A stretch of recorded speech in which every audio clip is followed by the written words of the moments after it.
আমাদের সরকার সারা দেশে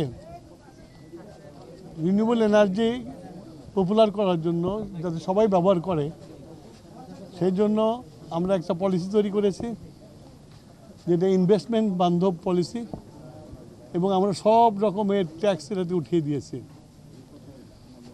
এবং যারা এটা করবে তাদেরকে ট্যাক্স হলিডে দেওয়া হবে।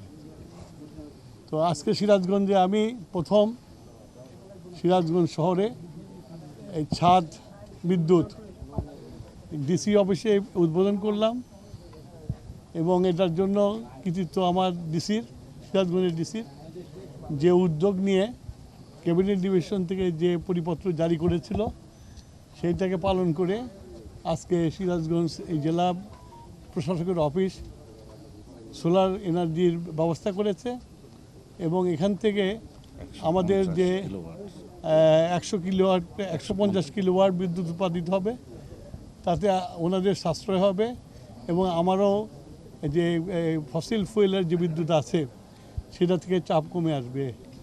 তো এইভাবে সারা সিরাজগঞ্জে হবে, সেটার প্ল্যানিং করা হচ্ছে। সিরাজগঞ্জ যত সরকারি অফিস আছে সবাই সোলার অন্তর্ভুক্ত হবে, এবং সিরাজগঞ্জ পৌরসভার মধ্যে যত বাড়ি আছে তাদের প্রত্যেকটা ছাদে এই ধরনের সোলার বসানো হবে, এবং যারা বসাবে তারা বিদ্যুতের বিলটা বাড়িওয়ালাদের কাছে নিয়ে নেবে। ঢালাইয়ের সেরা প্রিমিয়ার সিমেন্ট।